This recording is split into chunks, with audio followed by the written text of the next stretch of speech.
Welcome, my friends, to City Skylines numero 2, the sequel to the prequel, the original game, right? I'm pretty hyped for this one, I'm sure many of you are too, and it just so happens, Paradox, the creators of the game, are sponsoring me to make this video, which is fantastic because I wanted to play this game anyway, and now I get to play it a little earlier and share it with all of you.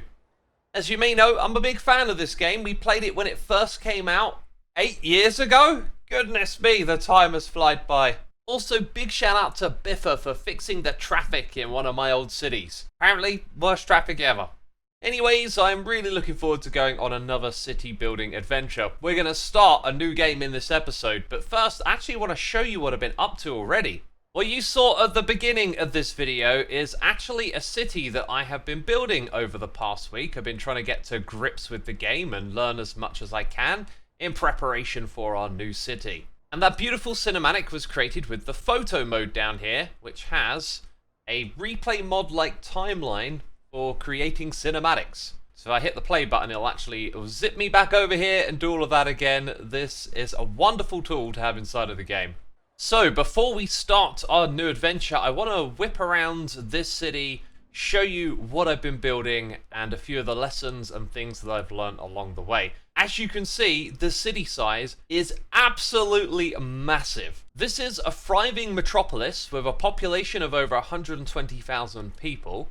And the biggest type of city is a megalopolis, which I want our next city to get to. However, it's not done by a population, it's actually done by earning XP. So the game has some new systems for developing cities. So earning XP and reaching your milestones lets you earn development points, and that allows you to unlock parts of the tech tree. So the game is structured in a different way to that of before, but as you can see, I've seen a lot of it, and this has let me learn a lot about the game to plan out a much better city than the one we have here.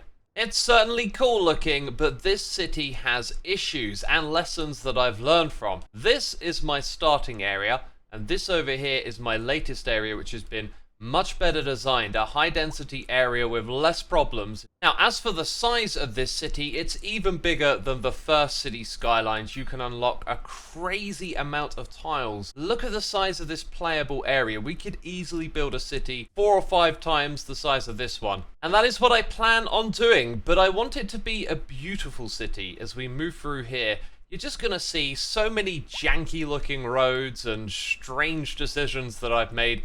Well, that's because I wasn't trying to make this beautiful, I was just trying to learn, and therefore you'll see some really strange stuff like this, which is actually a pretty good hack. When you get to the telecom tower stage of the game, you can build this up on a mountain and it gives you incredible service over your city, because you've got to provide the people with a postal service and a telecommunication service too. There is so much that we're going to unlock and learn together, and before we start that new city, maybe just 1 or 2 more observations. I messed a lot in this area with the terrain, flattening it out, creating these big mountains. You can do a lot of ugly stuff in this game, but you can also put a little bit of time and care into forging better terrain. So one of the reasons I deliberately picked this mountainous terrain is to see how the buildings would interact with slopes. If we come over here, you can do stuff like this if you really want to. And I think just over here is one of the worst examples of what's possible, although there's a recycling center here. Yeah, look at this. Like, the game is not going to be harsh to you if you want to place things on terrain. So it's probably a good time to show you that contour lines have been added and that you've got some terrain tools. But unlike the first game, it's actually free to manipulate terrain. This does not cost you money, so you're able to shape and forge the map around you however you desire. And for me, that's going to be a big part of the playthrough because I want to make the city look gorgeous and beautiful. If we just zoom in on some of these areas, I zoned in on hills. I mean, this stuff looks really unsafe. Is this how you want your back garden to look? Would you want to live here? Or maybe have this garden? Like, what is going on there? I thought for a second that was a hot tub. It's like a flower bed. It's like the worst placement ever. Oh, dude, what happened to this building? Oh yeah, that reminds me of our recycling center again. I mean, look at these craters. Just doesn't make any sense, right? But that's fine. That's the freedom that we're afforded in this game. You're able to place stuff exactly how you want to.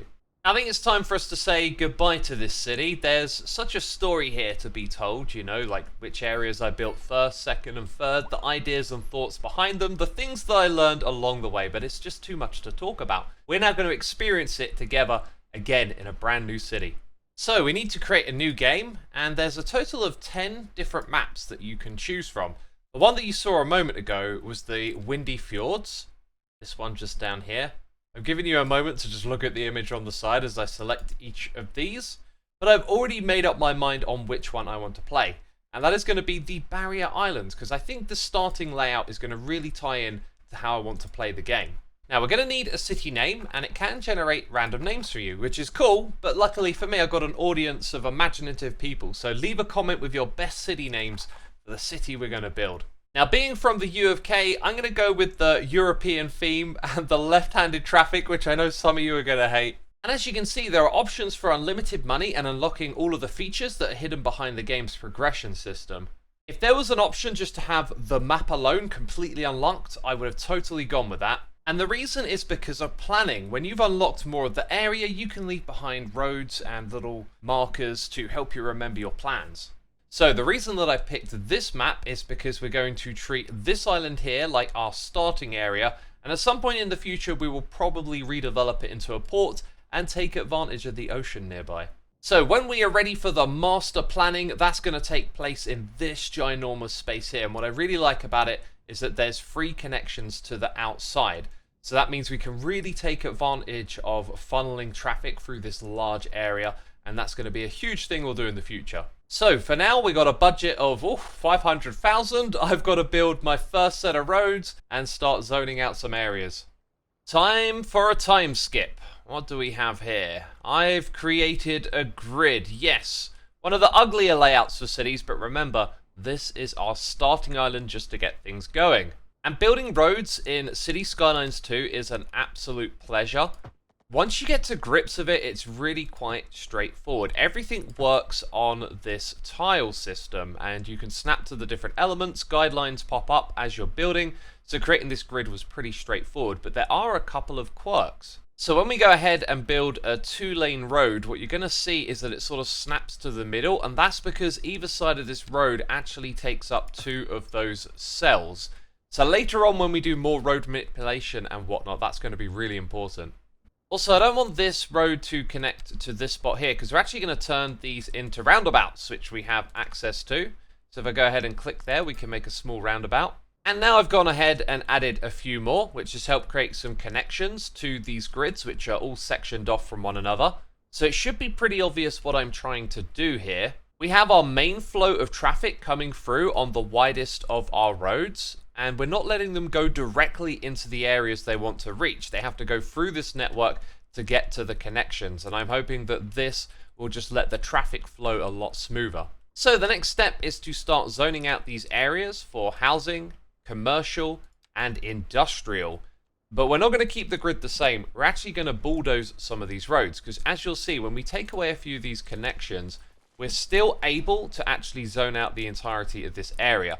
So my grid creating was just so that I had all my roads on the same grid system, but we can actually free up some of those roads. And so before we start the zoning, I'm just going to develop what we've got here a little bit further, and then we'll be ready to grow the city. So up in the top left of the screen, you have these info views, and one of the important things to consider when creating industry is air pollution, because as you can see, the arrows point across the city this way.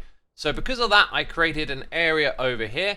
This is going to be the industry area and the rest of the island as well, because we don't want the pollution that comes from it drifting back into where the residents live. And that, for the time being, is going to be this block here. Now, we're not going to fill in everything because we do want to leave space for parks and schools and other facilities, but to begin with, we'll just roll out these blocks. Then the commercial space is going to be over here. And as I said, industrial will be up in this area. Right, and now we hit play and we let things happen. In fact, I might just want to speed it up a little bit so that we can see cars coming into the city. And we've encountered our first problem. We don't have water at these residences. So we have 3 options. A water tower we can basically put anywhere in the city, but I believe it pulls in water from outside. If we want to generate our own, we could use a water pumping station, which would require it being over here at the ocean. So right here might be a good spot. And then the third one is the ground water pumping station, but you need a source of underground water, so that means we'd have to build it over here. And the most efficient of the three by a factor of 10, I think, is the water pumping station. So we're going to take that route. And one thing that's really cool about city skylines is that roads have these two pipes built into them. One of them is the water pipe and the other one is the sewage pipe. So we don't have to worry about laying down lots of that stuff. Also, this location is good because of the way in which the water flows. So when it comes to dumping sewage back into the ocean, which we're going to do to begin with, we'll probably do that over here so it doesn't flow back into where we pull the water out. Now, they're going to complain about sewage in a moment, so we're going to go ahead and plop that down here. It's not an ideal location, though. Oh, look at that. We've unlocked a milestone. And we actually unlocked that because of XP from placing down that building. Now, this allows us to take out a larger loan. We unlock some map tiles. We get access to the city budget and statistics. We can do medium density housing and new types of road as well. Lots of stuff gets unlocked in the first stage. But yeah, as I was saying, this location right here is going to be temporary. Oh, and there goes the poopy water, you know, just dumping it into the ocean. Nature's rubbish bin, it seems. Okay, next problem to solve is electricity. So initially I found this a little confusing because there is high voltage power lines and then low voltage electric cables. And with a transformer station, you can convert the high into low. So if I were to go and put this into our city, you can see here it attaches to the grid of electricity under the roads. And that's an important detail. Not only is it water and sewage under the roads, it's electricity too. So with the transformer station, you connect it to the low voltage grid, and then you'll need to use power lines to draw power from outside the city. What we're going to do is actually generate our own power using a small coal power plant. And this will create a lot of pollution, so we're going to put it on the edge over here so that pollution drifts off into our industrial area. This means that we don't need the high voltage power cable, and I found these to be quite ugly and they get in the way a lot. You can also place them underground, so although they're realistic and you can choose to have them in your city, I'm going to get rid of these. Oh, but this one it won't let me. When we do get to do that, you'll see that it actually just transfers underground like this and then pops up on the other side again. So what will be our next problem to solve now that I've resumed the game? So with our tiny village, it won't be long before we need some garbage management and some healthcare and death care. We need to build a cemetery and also a medical clinic. Now it's this block here that I wanted to be for our services, and one of the things I've learned about the various buildings that you unlock, like city services, is that they can take up a heck of a lot of space. Unfortunately for us, our cemetery is just about going to squeeze into this area. Our medical clinic will go over here, so it's a short drive to the roundabout and to the main arteries of our transport network.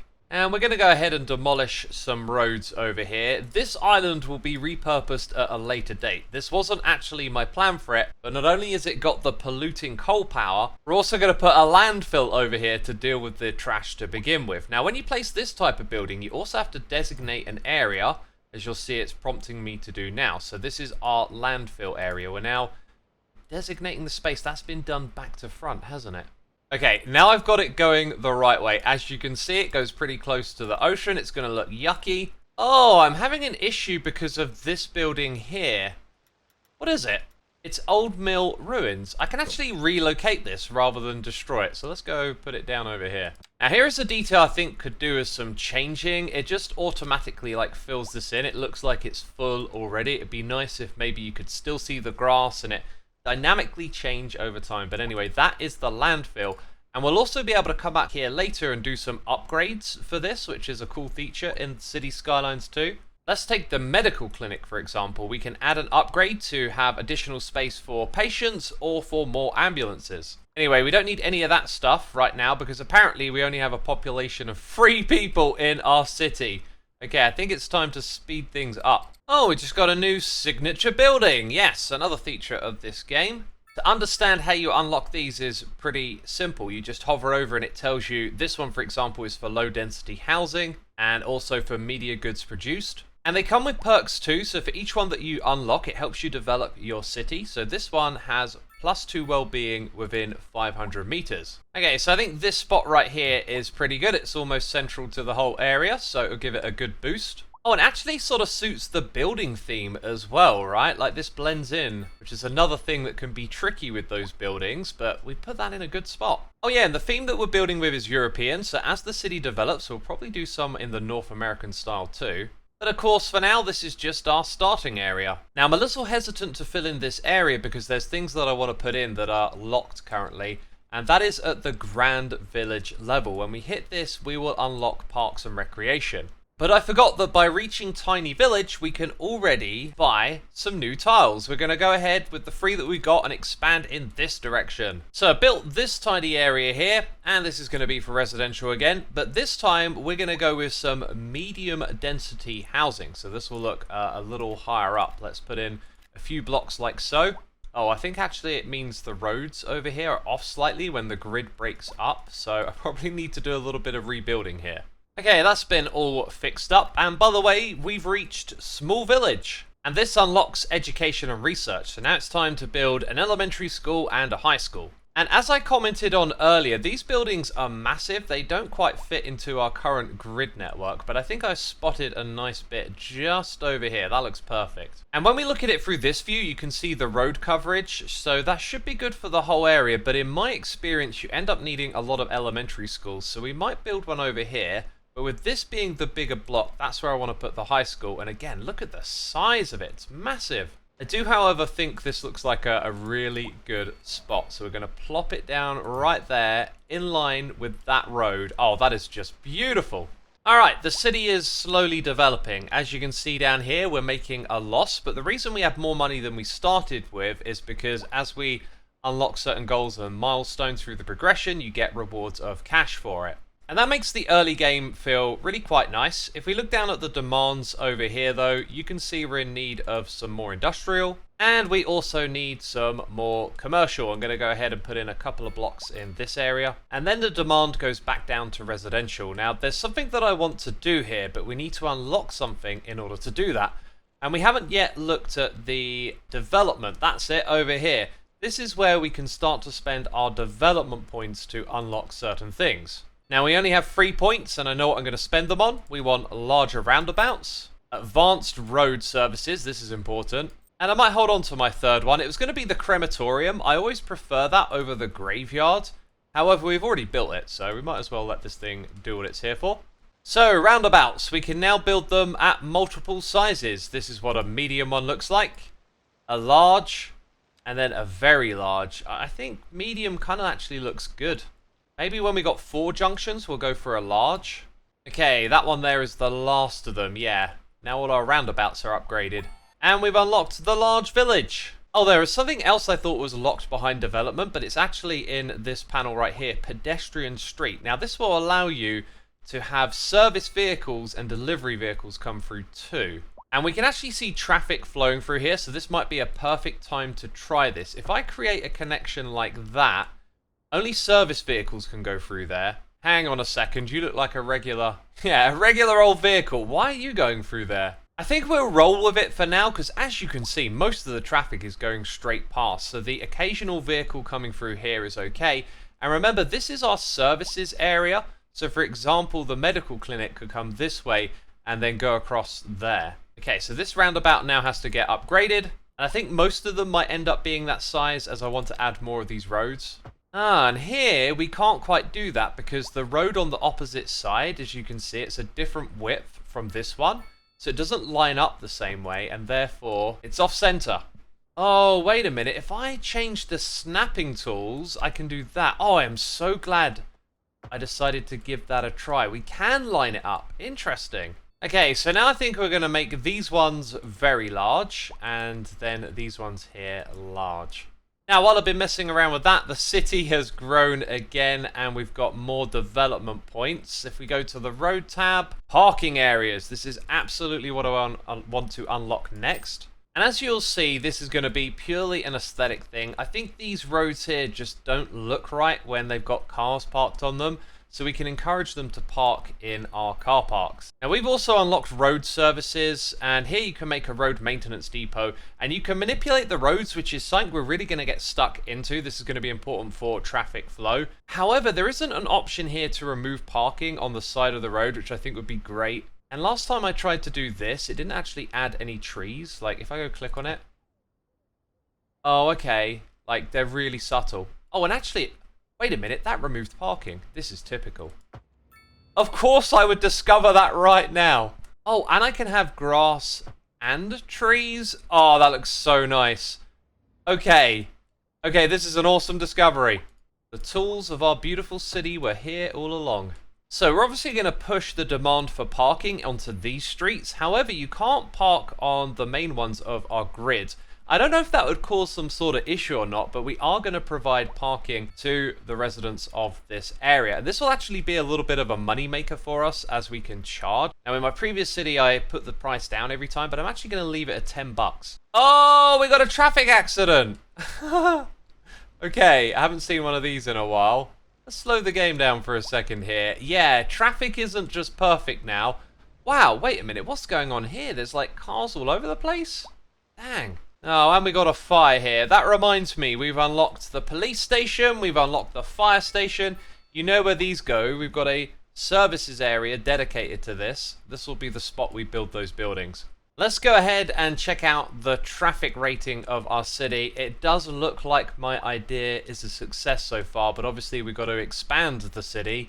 And it feels like we're at that point right now where we just need to like jump ahead. I'm going to develop more space over here for residential. You can see our demands are really high, so we're going to expand commercial and industrial too. Oh, and I guess now would be a good time to buy some more tiles. Yes, let's go ahead and do that. So with this expansion, we have reached Grand Village. That means we've unlocked the offices zone, which is for educated workers to go and work. So we've had some demand, and this is our first little office area. Industry has expanded over here, and I've experimented with adding this little roundabout. And then I thought that the grid layout was getting a little boring. So what about doing something like this? Well, we need to start using the terrain tool around here. If I get the camera down low and just look over this spot, you can see it's actually built on a very soft hill.